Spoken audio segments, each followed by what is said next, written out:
सर्वमंगलमांगल्यं सर्वकल्याणकारकं प्रधानं सर्वधर्माणां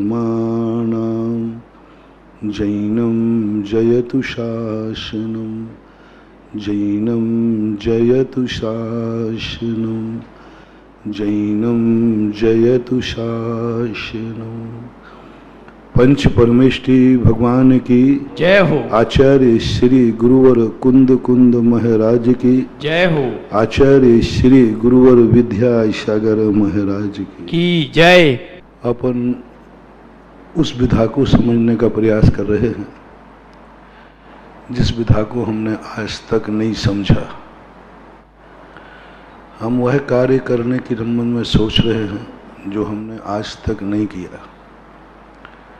और ये क्यों सोचना पड़ रहा है? जो कार्य आज तक नहीं किया उसको अब क्यों? जो आज तक नहीं सोचा उस पर क्यों सोचा जाए? जो आज तक प्राप्त नहीं किया उसको क्यों प्राप्त किया जाए? जब इतनी जिंदगी निकल गई तो अब आगे की जिंदगी को क्यों नए नए आयाम उपस्थित किए जाए? सारी जिंदगी निकल गई, अनादि काल निकल गया, अनंत काल निकल गया। अब फिर क्यों ये साधु संत, क्यों ये शास्त्र, क्यों ये नीतियां हमें कुछ नया करने को कहती हैं? अनादि काल से हम जो करते आए वही अनंत काल तक करते रहेंगे, क्या बात हो गई? अनादि काल से जब तक हम नहीं मरे, जिंदा हैं, अब क्या मरेंगे? एक बहुत बड़ी तकलीफ होती है। एक चींटी भी जिस लाइन पे जाती है उसकी हम दिशा बदलते हैं तो उसको बड़ा कष्ट होता है। एक ड्राइवर जब गाड़ी चलाता है, एकाएक उसे दिशा बदलने की कहो तो उसको गाड़ी को धीमी करना पड़ता है। बताते हैं कि टर्न पूरी स्पीड से नहीं लिया जाता, ऐसा ड्राइव बोलते हैं, पलट जाएगी। बताते जो स्पीड से आप सीधे चल रहे हैं उसी स्पीड से आप गाड़ी का टर्न नहीं ले सकते। फुल स्पीड से चल सकते हो लेकिन फुल स्पीड से टर्न नहीं हो सकता। अब फुल स्पीड से जब टर्न नहीं होता गाड़ी का, उसे ब्रेक लगाना ही पड़ता है और वो व्यक्ति को एक्सेप्ट नहीं है। मैंने हाथी को देखा, वो चला जा रहा था सीधा, पीछे से उसको अंकुश दिया बदलने का, उसको टेंशन हो गया। वो आवाज की उसने कि बोले मेरी गति में आप क्यों रोक रहे हो, मैं चल रहा हूं ना। उसने रोकने के लिए अंकुश मारा और पलटने को कहा। उसने एक चिघाड़ मारी, पैरों को रोका, उसको तकलीफ हुई। मैंने उस हाथी को देखकर समझ लिया ये सीधा चलना चाहता है।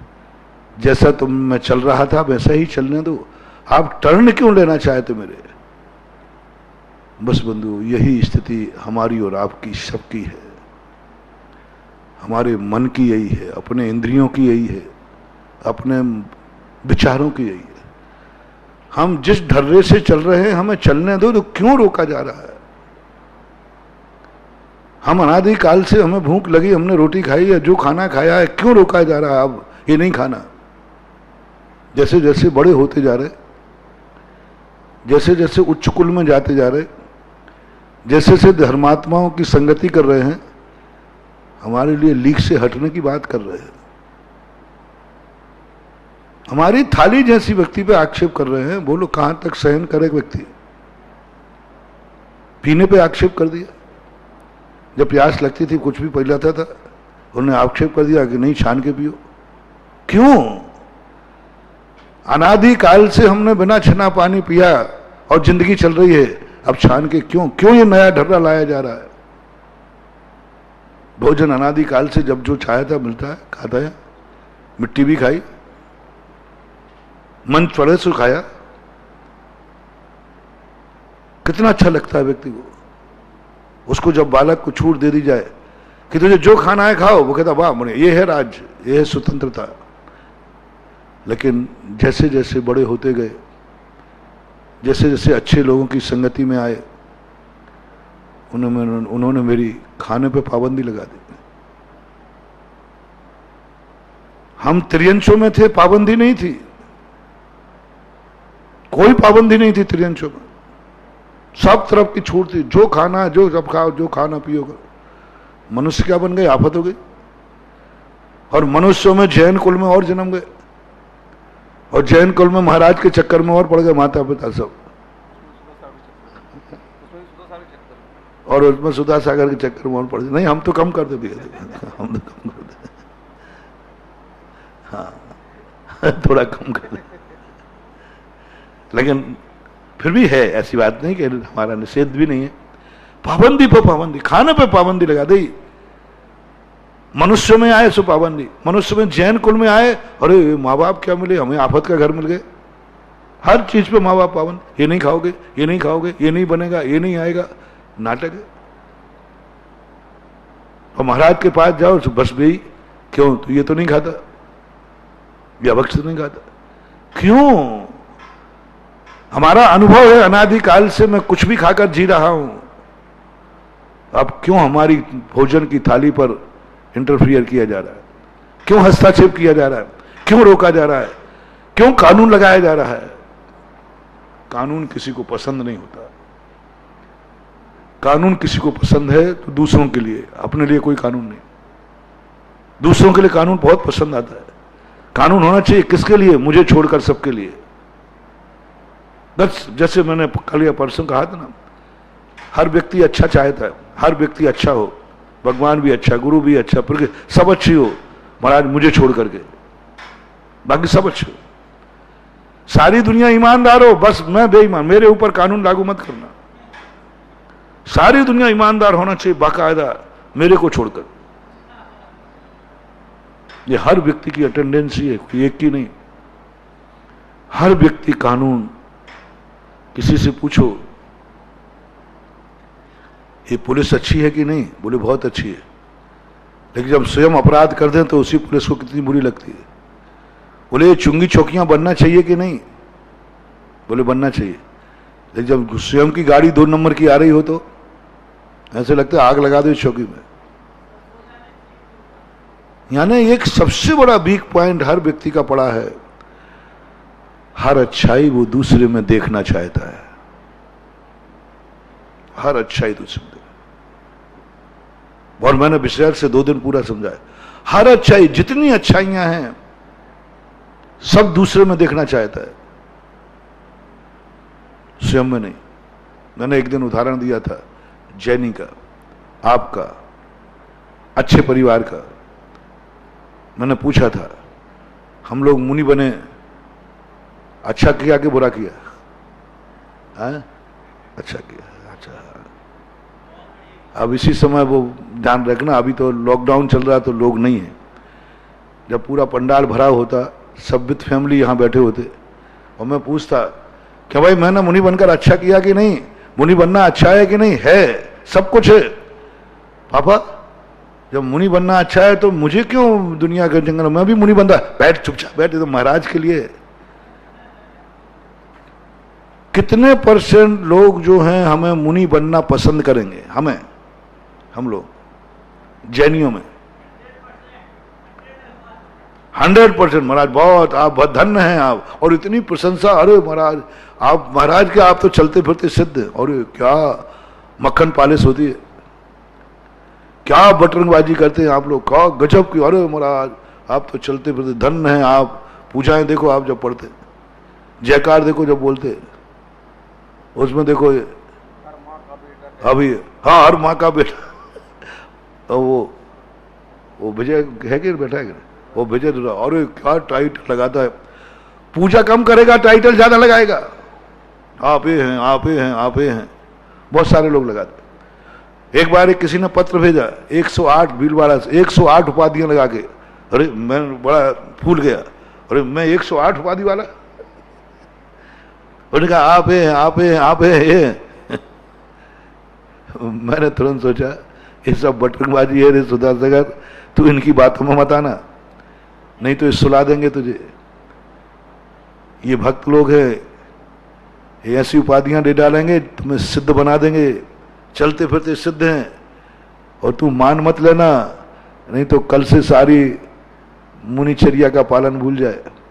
क्या करना, जब सिद्ध बनने के लिए मुनि बनाता, सिद्ध बना दिया ना भक्तों ने। जिनवाणी कहती बेटा भक्तों के सिद्ध नहीं बनना है, भक्तों का सिद्ध तो तुम्हें दीक्षा देते ही बना दिया था, अब क्या करना है, तुम्हें साधना से सिद्ध बनना है, भक्तों से नहीं।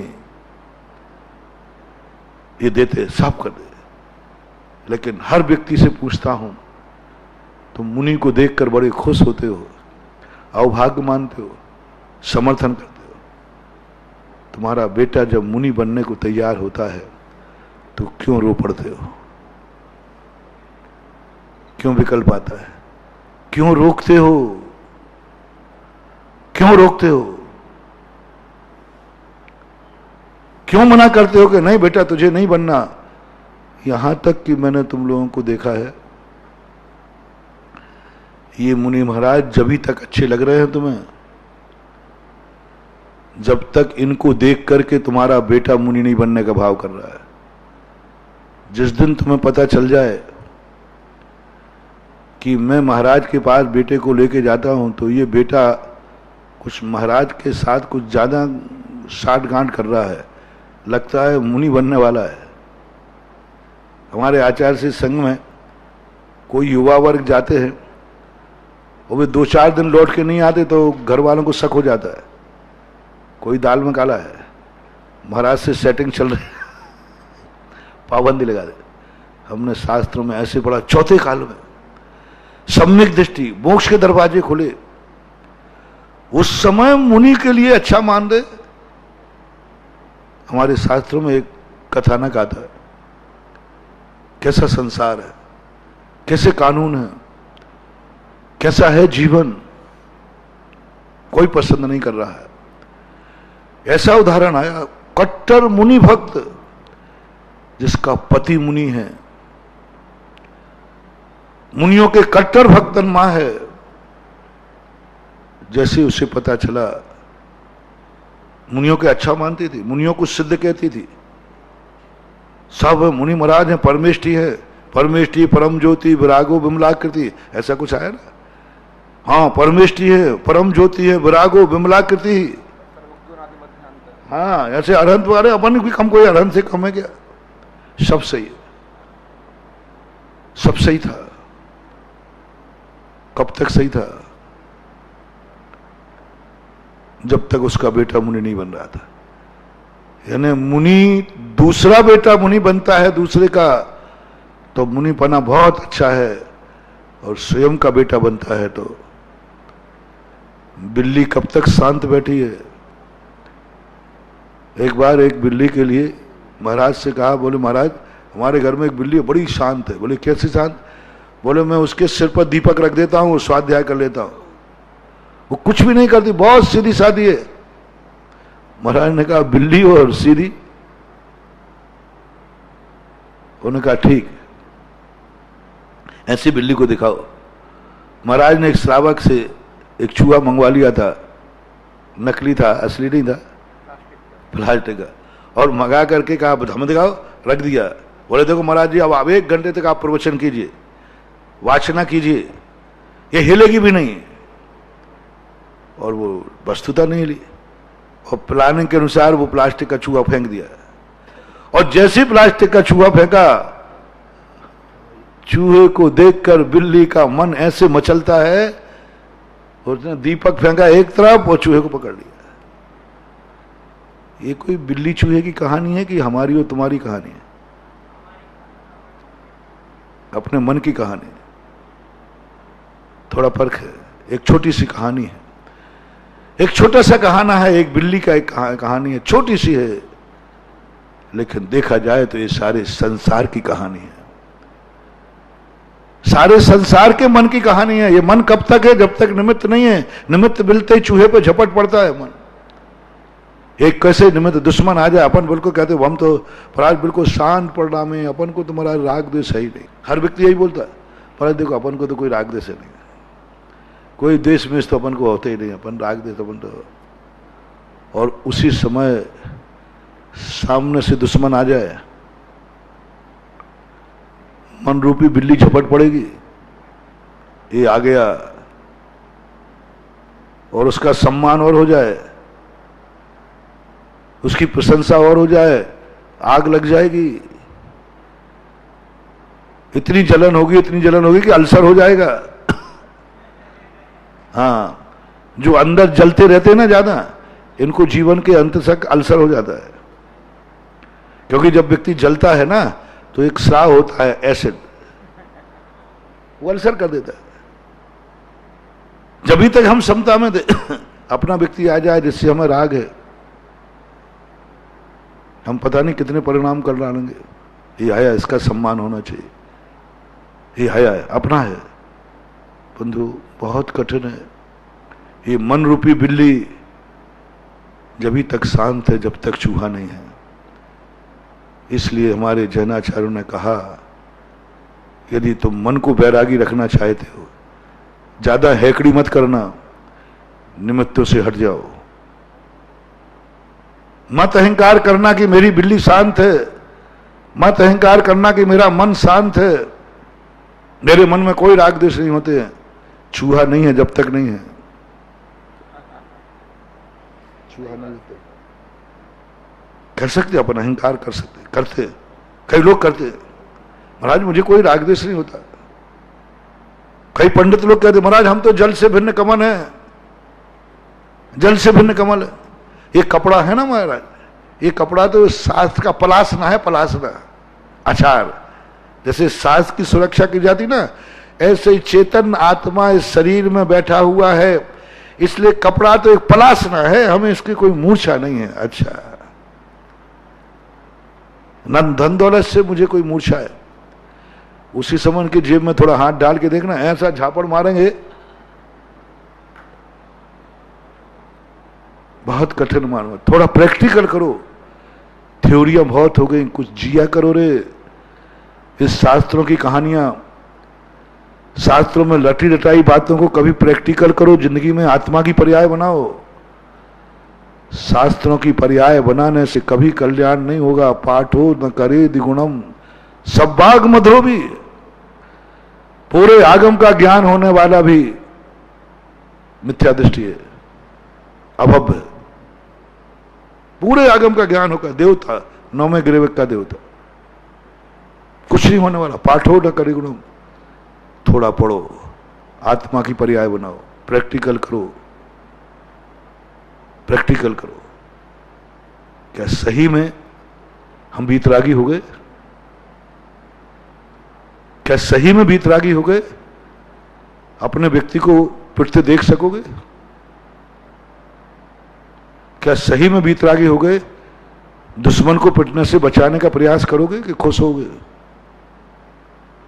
फैसला कर लो। अपना व्यक्ति है, बहुत अपना व्यक्ति है, निकट का व्यक्ति है, बेटा है, परिवार का कोई सदस्य, और एक दूसरी तरफ दुश्मन है, परम दुश्मन है। दोनों के बेटे पिट रहे हैं, किसको बचाओगे? है समता भाव, या दोनों को पिटने दो या दोनों को बचाओ। तो मैं ही लपेट में लूं कि मैं भी लपेट में आऊं? तो मैं ही लपेट में लूं कि मैं भी लपेट में आऊं? अरे मुझे अपने आप को लपेट में लेने कोई आपत्ति नहीं है तो है। जब प्रैक्टिकल की बात कर रहे हैं तो तुम और मैं क्या? एक और भक्त पिट रहा है जो परम भक्त है, और एक कट्टर मुनि भक्त है जो बिल्कुल कट्टर, हमारा तो पक्का ही दुश्मन है। इतना दुश्मन है कि कुछ पूछो ही मत। और एक है, अब दोनों के अंदर पिट रहे हैं। पहला निर्णय, हम दोनों में तटस्थ हो सकेंगे क्या? क्या ज्ञायक स्वभावी बन सकेंगे क्या? क्या ज्ञाता दृष्टा बन सकेंगे? ना साक्षी भाव, ना साक्षी भाव। मैं अपनी तरफ से घोषणा करूं, मैं नहीं बन सकूंगा साक्षी भाव। जिस दिन मैं एक साक्षी भाव बन जाऊंगा, इसी पंचम काल में भी मैं केवल ज्ञान प्राप्त करके मोक्ष चला जाऊं। दो जब वस्तु आती है, छठे गुण स्थान तक नियम है, हम दोनों को साम्य दृष्टि चिंतन में रख सकते हैं। हम राज्यपाल बन सकते हैं, हम राष्ट्रपति बन सकते हैं। दुनिया की दृष्टि में राज्यपाल दुनिया की दृष्टि में किसी पार्टी का नहीं होता, राष्ट्रपति दुनिया की दृष्टि में किसी का पार्टी का नहीं होता। लेकिन जब वो वोट देने जाता है कि नहीं, किसको देता है?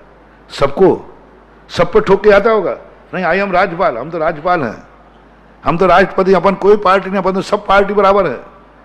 तो इसके दो ही तरीके हैं, या तो वोट देवे जावे ही नहीं, क्योंकि भाई अपन की तो कोई पार्टी है नहीं, प्रथम नागरिक, और यहां पर सब पे ठोक के आ जाए नहीं।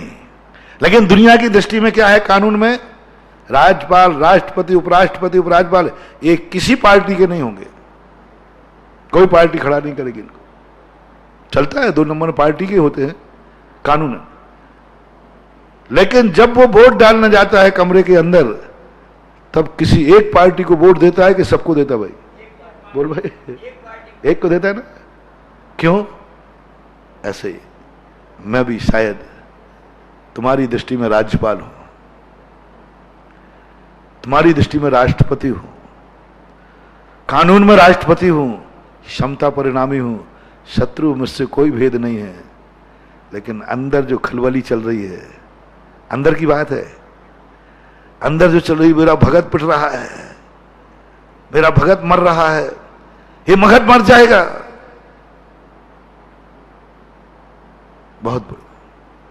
मैंने बहुत बार प्रैक्टिकल किया, मेरी आदत है जीने की। जितना पढ़ता हूं उसका बहुत 100वां हिस्सा जीने का प्रयास करता हूं, मेरे नेचर में है। मात्र इस शास्त्रों की बातें पढ़ करके मुझे संतुष्ट नहीं होता, मैं उसको बाबा वचन प्रमाणम वाली बात समझ में आती नहीं मुझे, मैं तर्क करता हूं, मैं विरोधी बनकर खड़ा होता हूं। जब भी मैं स्वाध्याय करता हूं, विरोधी पक्ष 363 मतावलंबी कितने तरीके से इस बात का खंडन कर सकते हैं, उतने तरीके से मैं बन जाता हूं। कभी सांग, ये जैनाचार्यों की नीति रही। विश्व का एक दर्शन ऐसा है जिस दर्शन के शास्त्रों में हर दर्शन की बात मिलेगी। देवों को देवों की ईर्ष्या करते हुए पाया गया, फलाना देव फलाने देव से ईर्ष्या करता है। लेकिन मैंने पूरे शास्त्र पढ़े, एक इंद्र की, एक देव की कम से कम 32, अधिकतम लाखों करोड़ों नीलों प्रमाण, वो तो इंद्रानियां होती, बल्लवाएं अलग होती। लेकिन किसी एक देवी दूसरे देवी से डाहे नहीं करती, सौतिया डाहे वहां नहीं होता। बहुत बड़ी बात है, इस तरफ तुम्हारी दृष्टि नहीं गई होगी। 2 स्त्रियां, एक फूल और 2 माली हों, वहां एक फूल और हजारों माली होते हैं। लेकिन पूरे शास्त्रों में एक देवी दूसरे देव से ईर्ष्या नहीं करती। एक देवी दूसरे देव की लड़ने के कारण से, देवियों के झगड़ों के कारण से देव को कभी संक्लेश नहीं होता। आज 2 देवियां लड़ बैठी, देवता को उसको निपटाना पड़ा, सौतिया ढाई नहीं हुआ। और सौते हैं, बिना सौत के देवत्व होता नहीं। नियोगी देवों को छोड़ देना, लोकांतिक आदि को, जहां होते हैं वहां देवियां मिलेंगी ही मिलेंगी, लेकिन सौतिया ढाई नहीं होते उनमें। एक देवी दूसरे देव से ईर्ष्या नहीं करती, जलती नहीं। एक देवी दूसरे देवी की अपने देव से शिकायत नहीं करती, कभी नहीं करती। अब कुंडली क्यों मिलाएं? और यहां तुम्हारी 2 हो जाएं तो तुम्हारे क्या हाल होंगे? वे दोनों ही प्राण ले लेंगे एक दूसरे की शिकायत कर करके। अरे यहां 2 सौतियों से तो क्या बनेगी, सासू बहू की नहीं बन रही, 2 महिलाओं की नहीं बन रही है। देव इसलिए पर्याय अच्छी है कि अनेक देवियां होकर, एक पति होकर के भी वहां सौतिया ढाई नहीं होता, इसलिए देव सुखी है वहां। और तुम्हारा मनुष्य पर्याय में घर में कोई नहीं है, माँ सासू और बहू है, दो ही हैं, और नरक बना हुआ है। पति क्या करे, माँ की सुने कि पत्नी की? प्राण लेती हैं दोनों। कितने घर ऐसे हैं जिसमें एक पुरुष है, माँ और पत्नी दोनों हैं, दोनों उसको सोचती हैं, प्राण लेती हैं, डिप्रेशन में चला जाता है। माँ बहू की शिकायत करती, बहू माँ की शिकायत करती, बेटा ये कि वो क्या करे बताओ, क्या करे? मर जाते हैं लोग, सुसाइड कर लेते हैं, डिप्रेशन में आ जाते हैं। किन कारण आ गए? बोले महाराज जी मेरे घर में कोई कमी नहीं, सब कुछ है, ये सास बहू के कारण। यानी सास और बहू दो महिलाएं भी पति और बेटे को सुख से नहीं रहने देती। कैसी है रे माँ तेरी जो बेटे को सुख से नहीं रहने देती? आते ही उसको ऐसी ऐसी सुनाती है, ए छोकरे मैंने पाला है तुझे झोरू का गुलाम, तेरी औरत ने मेरे से ऐसा कहा ऐसा कहा। उसको ऐसे कठोर शब्द सुनाती है, माँ माँ माँ, ऐसे कठोर शब्द सुनाती है कि बेटा तिलमिला जाता है, भोजन करना भूल जाता है, नींद हराम कर देती है वो माँ, जन्म देने वाली माँ। कुछ गलत कह रहा हूं तो आप शाम को प्रश्न कर सकते हो। ऐसी माताएं हैं कि नहीं? बेटा व्यापार करके आया, बाजार से आया, थक के आया, मां को सोचना चाहिए नहीं मैं तो घर में बैठी रहती हूं, मैं कोई शिकायत नहीं करूंगी। बेटा सुख पाने आया है, बेटा घर में गोदी में आया है। बेटा पूछेगा मां मैंने किसी से सुना है कि आपको मेरी पत्नी ने कुछ कहा? अरे नहीं बेटा नहीं, वो तो हम लोग ऐसे ही बातें कर रहे थे, कुछ नहीं हुआ। सच्ची मां की बता रहा हूं, जन्म जन्म की जो तुम्हारी हितैषी मां है, साक्षात मां है, वो कहता नहीं कुछ नहीं हुआ, बेटे को दुख नहीं दूंगी। पूछने पर भी नहीं कहेगा, बताने पर भी नहीं बोलेगी मां कुछ नहीं हुआ, टाल देगी, झूठ बोल देगी। ऐसी कितनी मां हैं जो उसकी पत्नी उसको बहुत दुख देती है, लेकिन भूल करके भी अपने बेटे से शिकायत नहीं करती, बेटे को दुखी नहीं करती, कभी नहीं करती। 100 में से कोई एक आध मां मिल जाए। 99 माताएं तो आते ही उसको क्या बोलती हैं। मेरे पास आते हैं बेटे, बोले महाराज मरने का मन हो रहा है, मरने का भाव हो रहा है मेरा। मैंने क्यों बेटा क्या है? बोले महाराज घर जाने का मन नहीं होता। सुनो कान खोल करके, जिस पुरुष का घर जाने का मन नहीं होता वो घर नरक है साक्षात। वो नरक नहीं मरने का, जिंदा नरक है।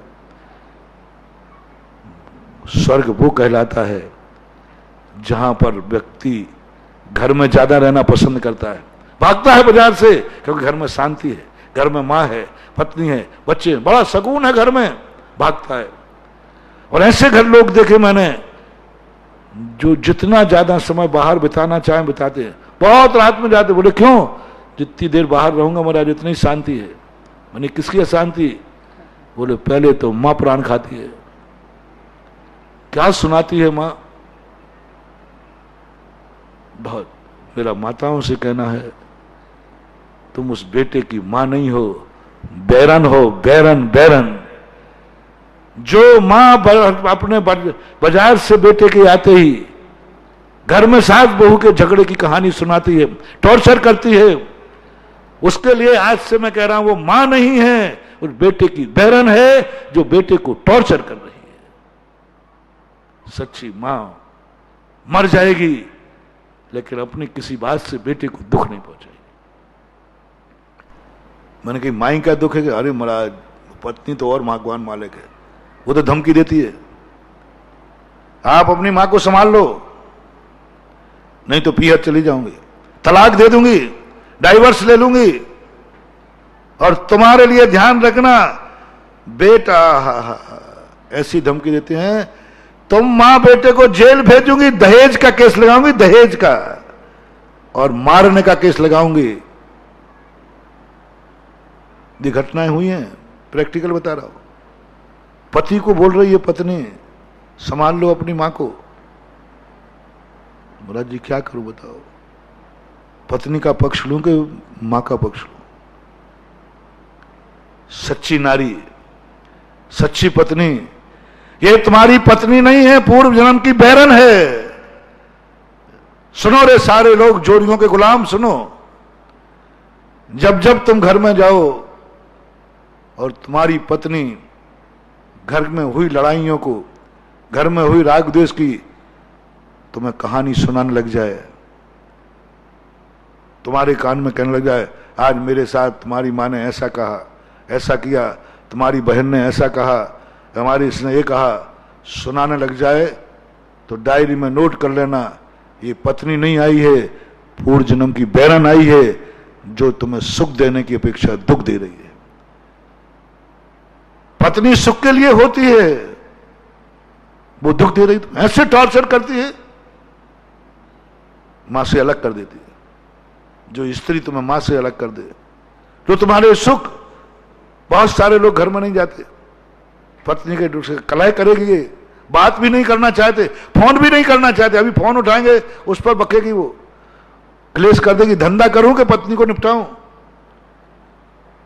हो स्त्रियों, थोड़ा शर्म करो, तुम्हारा पति एक बिजनेसमैन है, एक व्यापार है, कितना दिमाग लगाता है, कितना दिमाग खर्च करता है, कितनी मेहनत करता है, तब तुम्हारे लिए घर में कमा के लाता है, तब तुम्हारे लिए कपड़े मिलते हैं, तब तुम्हारे लिए घर में रोटी मिलती है, तब तुम्हें रहने को मकान मिला है।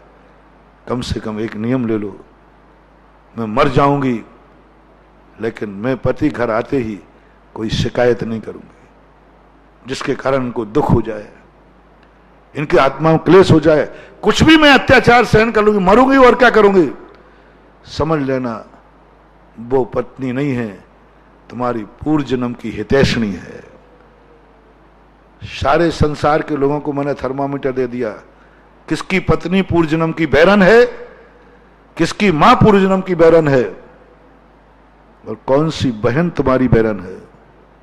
बहनें भी कम नहीं है, दो भी अपने भाई को बाजार से आते ही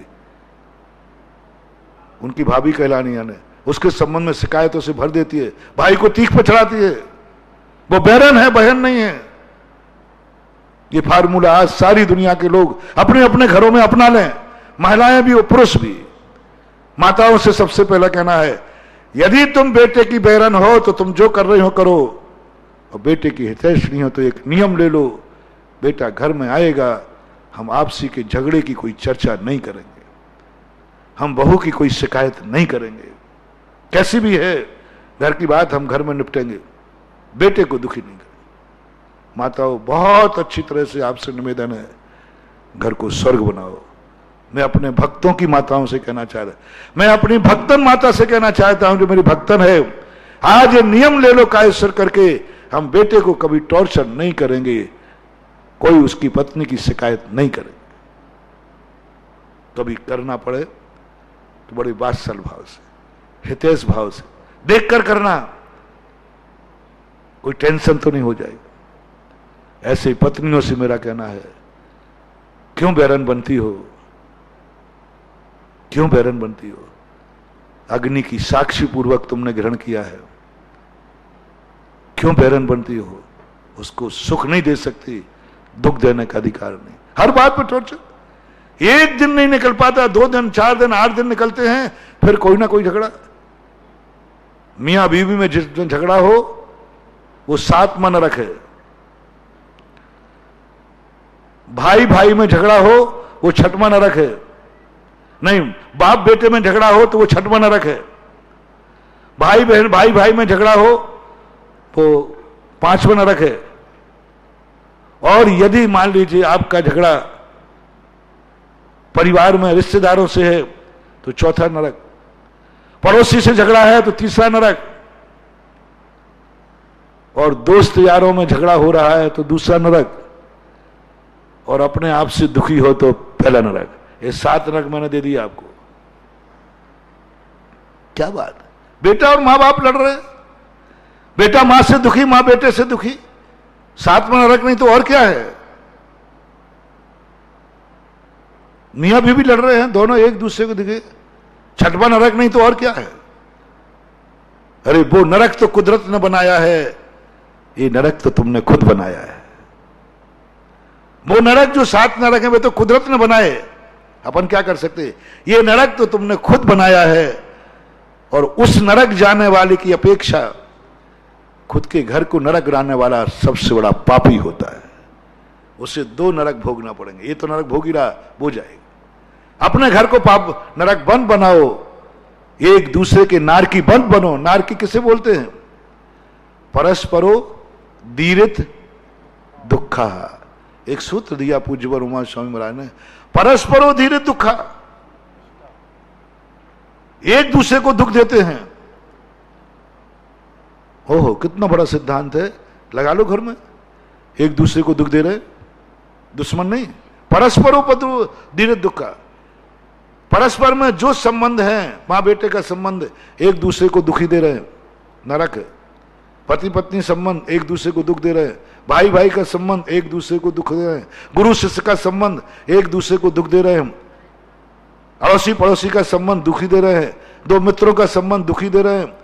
बंधुओं, लक्षण नरकों में मत आपके यहां भी लगाओ। पूज्यवर वीर सेन स्वामी ने धवला की 7वीं पुस्तक में 7 नयों की अपेक्षा नारकी कहे।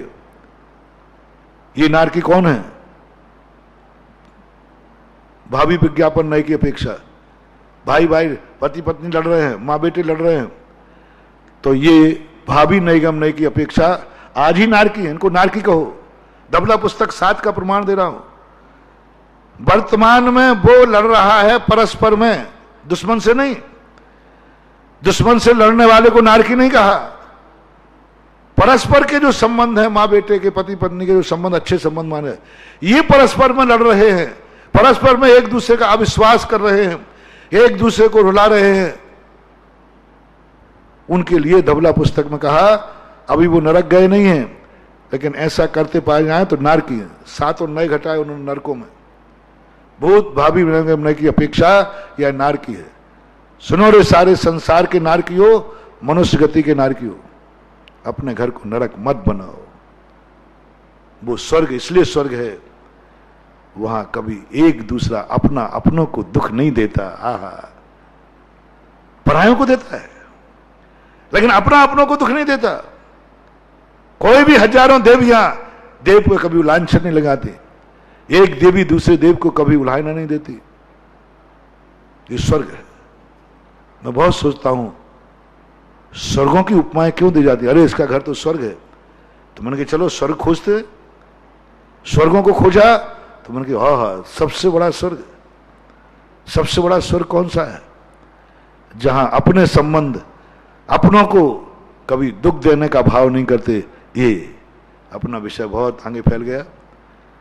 अपना विषय चल रहा था, अच्छे, तुम दुनिया को अच्छा देखना चाहते हो, कानून दुनिया के लिए है, स्वयं के लिए कोई कानून नहीं।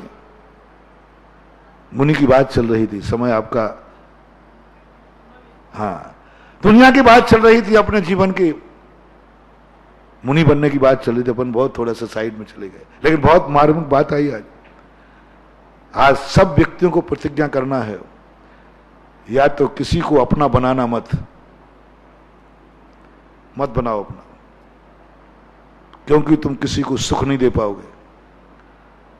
तुम्हारे कारण से जिसको तुम अपना बनाओगे, अपना नेचर समझो, अपना खुद का नेचर। मैं जिसे अपना बनाऊंगा मैं उसी पर अविश्वास करूंगा, जिसे मैं अपना बनाऊंगा मैं विश्वासघात उसी का करूंगा, जिसे मैं अपना बनाऊंगा पीठ में छुरा भोंकूंगा, जिसे मैं अपना बनाऊंगा उसी को दुख दूंगा। तो महानुभाव, किसी को मत अपनाओ। बहुत करुणा से बोल रहा हूं, इस दुनिया में अकेले रहो, क्योंकि मेरा नेचर ठीक नहीं है।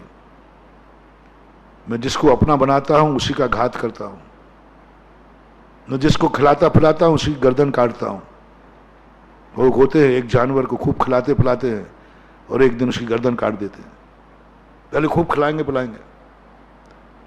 जितने मांसाहारी लोग होते ना, ये जिन जानवरों को खाते हैं इनको खूब जम के खिलाते हैं, खूब जम के ऐसा भोजन खिलाते हैं,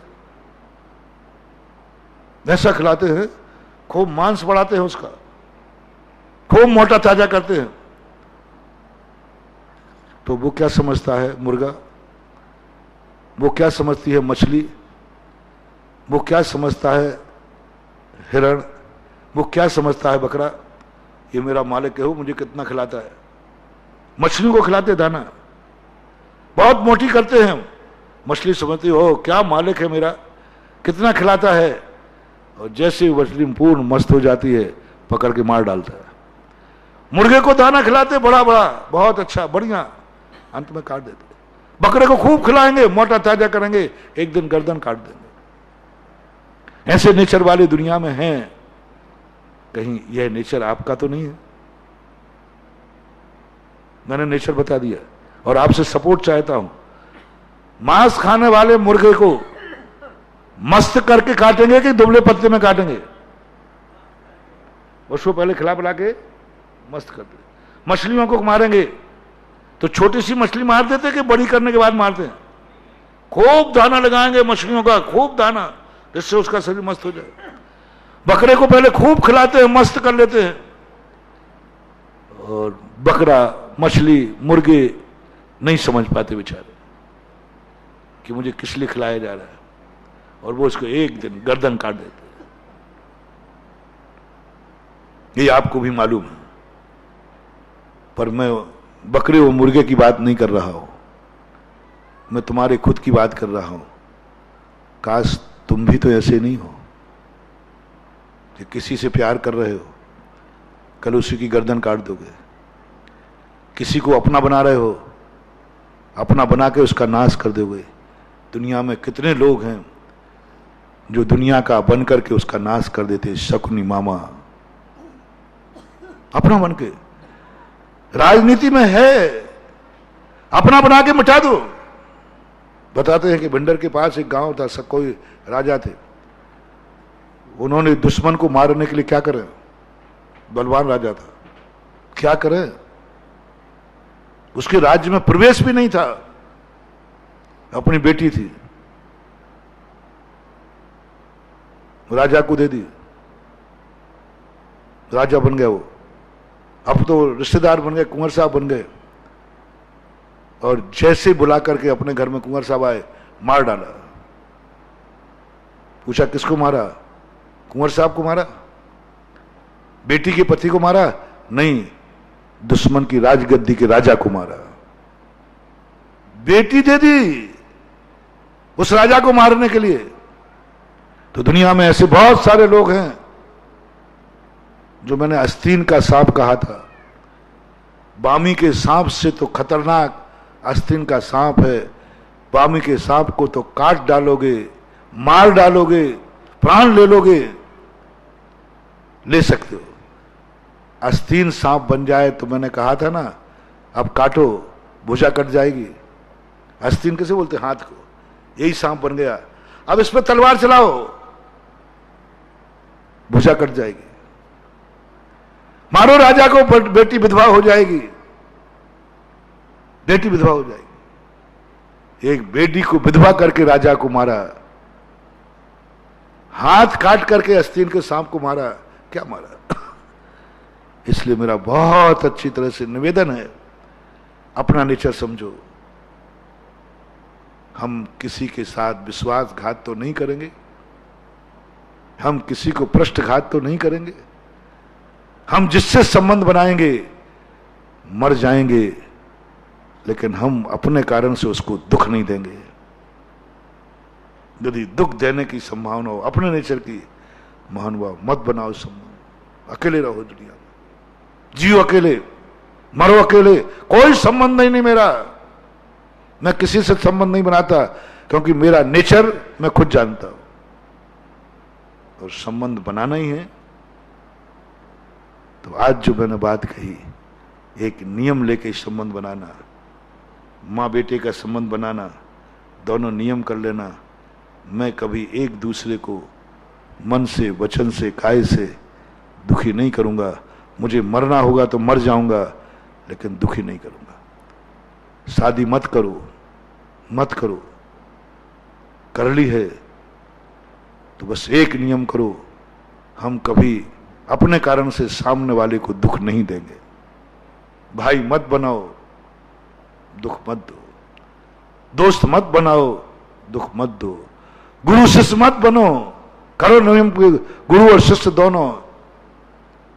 मैं दीक्षा नहीं दूंगा, मैं बिना शिष्य के रह जाऊंगा, लेकिन मैं अपने कभी मन वचन काया से शिष्य को दुखी नहीं करूंगा।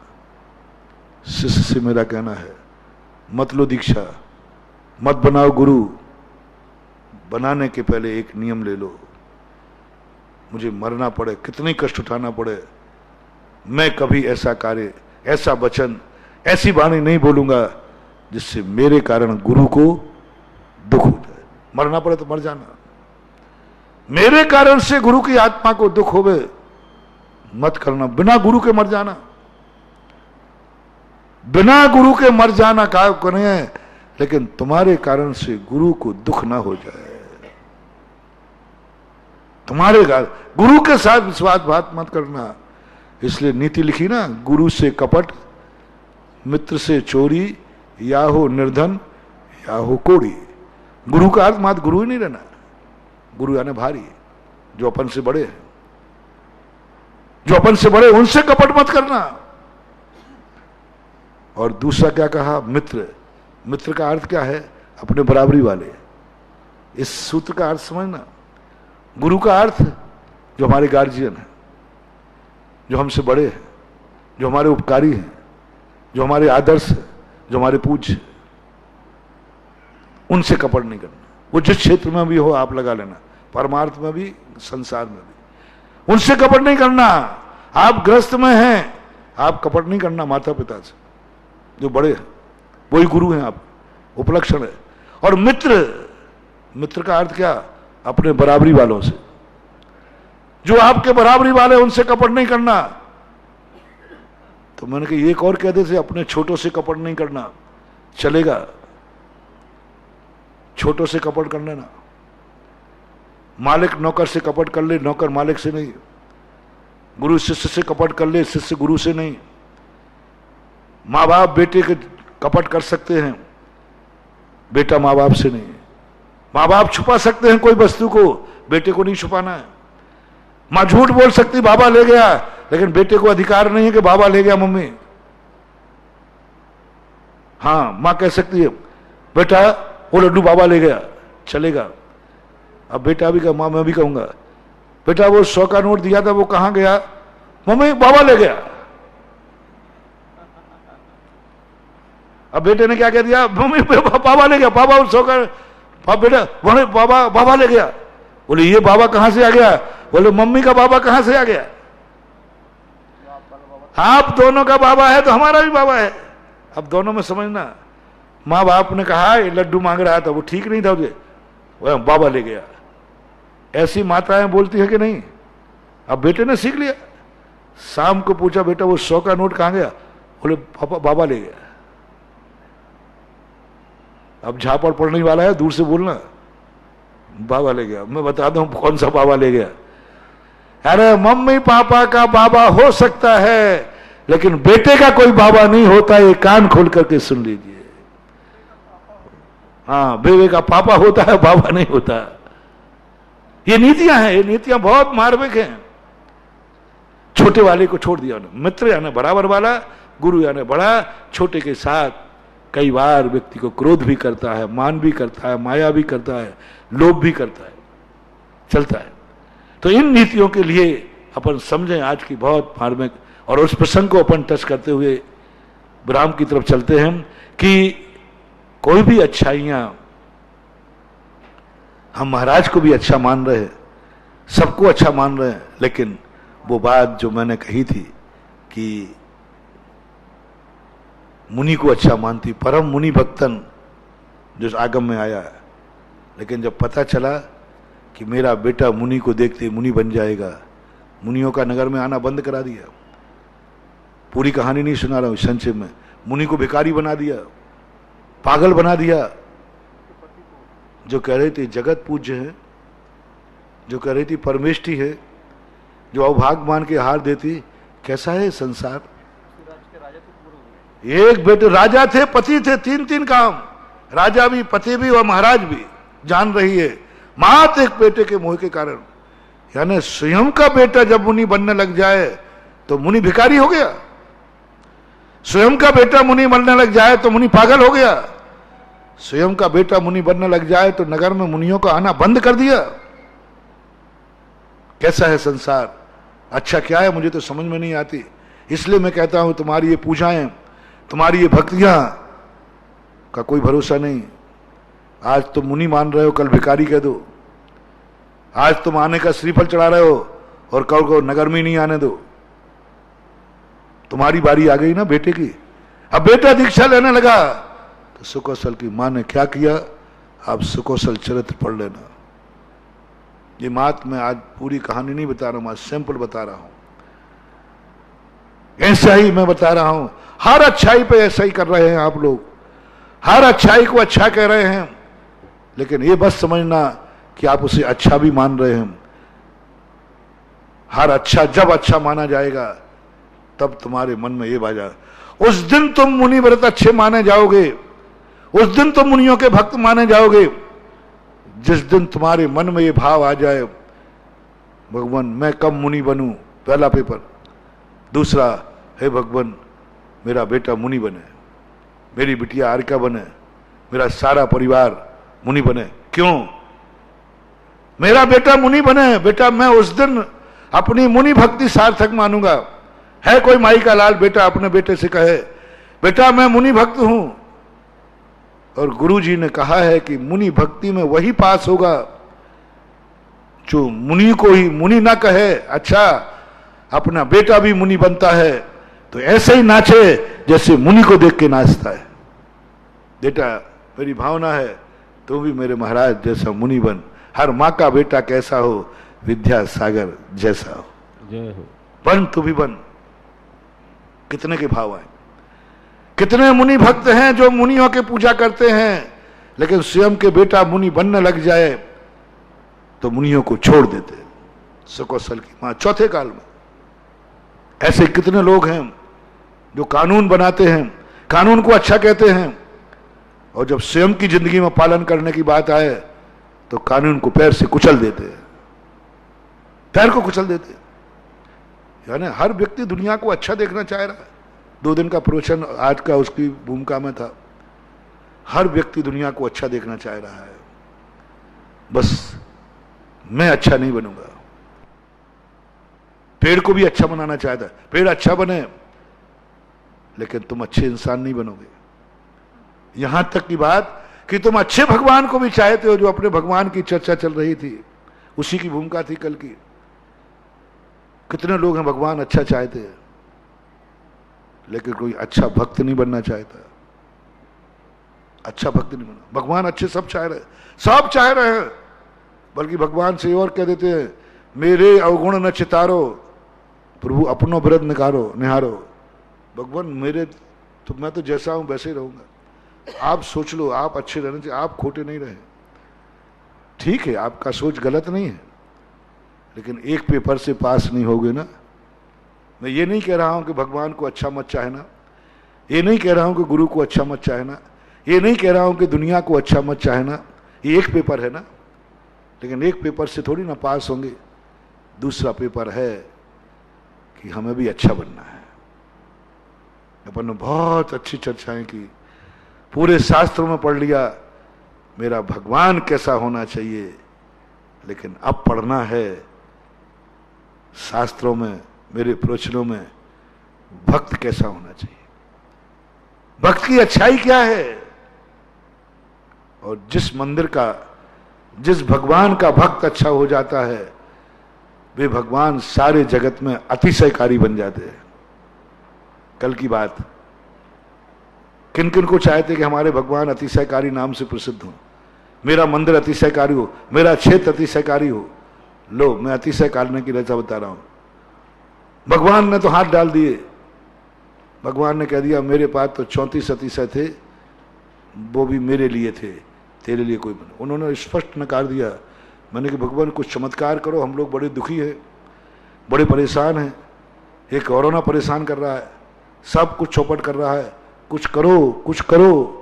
उन्होंने कह दिया मैंने अपने लिए जो करना था कर लिया, तुम्हारे लिए मैं कुछ नहीं कर सकता। भगवान थोड़ी साधना कर लो, वो कहते मैं तुम्हारे लिए साधना नहीं करूंगा। थोड़ी भावना कर लो, भावना कर ली मैंने, फेल हो गया। मैंने कल कहा था ना, भगवान भावना करता है अपने लिए, साधना नहीं करता। लेकिन गुरु भावना भी करता है दूसरों के लिए, कभी कभी साधना भी करता है, साधना भी करता है। इसलिए यदि तुम्हारी भावना हो कि नहीं मैं तो भगवान के अतिशय से ठीक होना चाहता हूं, तो पहले तो ये निर्णय कर लेना भगवान तुम्हारे लिए एक माला नहीं फेरने वाला, ध्यान नहीं करने वाला, कोई साधना भगवान दुनिया के लिए नहीं करता, मात्र भावना करता है सुखी रहे सब जीव जगत के। यदि भावना से तुम ठीक हो जाओ तो देख लो, नहीं तो गुरु पे आ जाओ। चलो अभी अपन भगवान पे रहते हैं। जो अकेले भगवान को मानते गुरुओं को नहीं मानते, महाराज भगवान को तो मैं भक्ति करता हूं, गुरुओं की नहीं करता, भगवान को तो पूजा कर, चलो कोई बात नहीं। जो मात भगवान से अतिशय से अपनी जिंदगी चलाना चाहता है, भगवान के चमत्कार से चलाना चाहता है, तो उस भक्त का क्या स्वरूप होना चाहिए, भक्त की कैसे जिंदगी होना चाहिए, उसकी चर्चा कल हमने की थी। भगवान की एक एक चीज को तुम्हें सिद्ध करना है। भगवान ने भावना भाई है संसार सुखी रहे, अब तुम्हें सुखी करके दिखाना है। कष्ट पर कष्ट आ जाए, रोना नहीं, हमें भगवान में अतिशय लाना है, भगवान के मंदिर में अतिशय लाना है। और कल कहा था तुम्हारी मुस्कान, भगवान का अतिशय एक व्यक्ति को भक्त बनाया और तुम्हारी मुस्कान ने 99 भक्त बनाए। ये बहुत मार्मिक बात कल की थी। अभी इसको अपन और आगे चर्चा करेंगे। महावीर भगवान की